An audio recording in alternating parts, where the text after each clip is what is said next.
25 ఏళ్ల అవసరాలను దృష్టిలో పెట్టుకుని రాష్ట్రంలోని నగరాల్లో ప్రపంచ స్థాయి మౌలిక వసతులు ఏర్పాటు చేయాలని సీఎం రేవంత్ రెడ్డి ఆదేశించారు.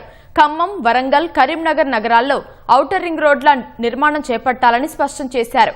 మహబూబ్ నగర్, కొత్తగూడెంలో గ్రోత్ కారిడార్, యాదగిరిగుట్టలో టెంపుల్ కారిడార్, ఆదిలాబాద్లో టూరిజం కారిడార్ల ఏర్పాటుకు చర్యలు తీసుకోవాలని అధికారులను ఆదేశించారు.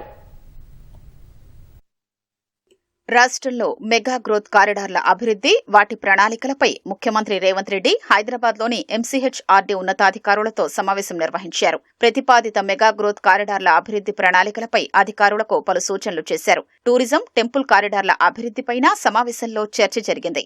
మహబూబ్ నగర్, భూత్పూర్, జడ్చర్ల కారిడార్ సహా కొత్తగూడెం, పాల్వంచ, సుజాతనగర్ ప్రాంతాల్ని కలుపుతూ 2 ప్రత్యేక కారిడార్ల ఏర్పాటుపై దృష్టి సారించాలని ఆదేశించారు. సింగరేణి పరిధిలోని మున్సిపాలిటీల్ని ఒక యూనిట్గా అభివృద్ధి చేయాలని, సింగరేణి సీఎస్ఆర్ నిధుల్ని స్థానికంగానే ఖర్చు చేయాలని స్పష్టం చేశారు. నల్గొండ, యాదగిరిగుట్ట మధ్య టెంపుల్ కారిడార్, ఉమ్మడి ఆదిలాబాద్ జిల్లాలో నాగోబా, బాసరా, కడెం ప్రాజెక్టులను కలుపుతూ టూరిజం కారిడార్ ఏర్పాటు చేయాలని సీఎం సూచించారు. కృష్ణా పుష్కరాల్ని దృష్టిలో ఉంచుకుని అలంపూర్, జోగులాంబ ఆలయ అభివృద్ధికి ప్రత్యేక ప్రణాళిక రూపొందించాలని ఆదేశించారు.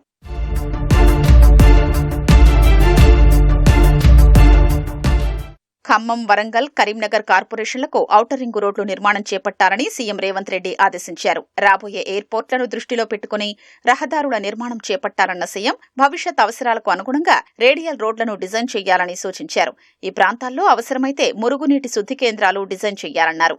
వరంగల్, కరీంనగర్, ఖమ్మం కారిడార్ భవిష్యత్ తెలంగాణ అభివృద్ధిలో కీలకంగా మారుతుందని స్పష్టం చేశారు.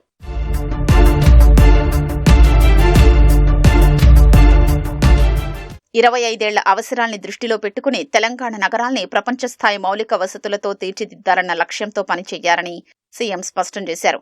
అండర్ గ్రౌండ్ డ్రైనేజీ నిర్మాణాల్లో ఆధునిక సాంకేతికతను వినియోగించాలన్నారు.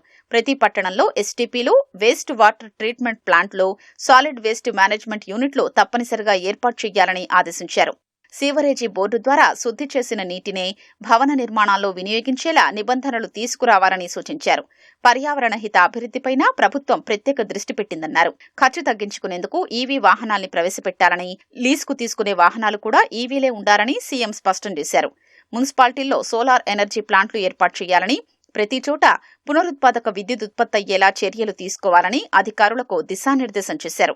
పట్టణాల్లో రేడియేషన్ తగ్గించేందుకు మల్టీ యూటిలిటీ టవర్స్, ప్రతి చోట స్మార్ట్ పోల్స్ ఏర్పాటు చేయాలని సీఎం సూచించారు. ట్రాఫిక్ నియంత్రణలో ఆర్టిఫిషియల్ ఇంటెలిజెన్స్ వినియోగంపై సాంకేతిక నిపుణుల సలహాలు తీసుకోవాలని ఆదేశించారు. అర్బన్ సెంట్రిక్ డెవలప్మెంట్ ప్లానింగ్తో నగరాల్ని స్థానిక అవసరాలకు అనుగుణంగా తీర్చిదిద్దారని సీఎం దిశానిర్దేశం చేశారు. ఎయిర్పోర్ట్లు, స్మార్ట్ రోడ్లు, అండర్ గ్రౌండ్ డ్రైనేజీ, పునరుత్పాదక విద్యుత్, ఈవీ వ్యవస్థలు, స్మార్ట్ ట్రాఫిక్ మేనేజ్మెంట్తో ఫ్యూచర్ రెడీ తెలంగాణ నిర్మాణానికి ప్రభుత్వం రూపకల్పన చేయాలని స్పష్టం చేశారు.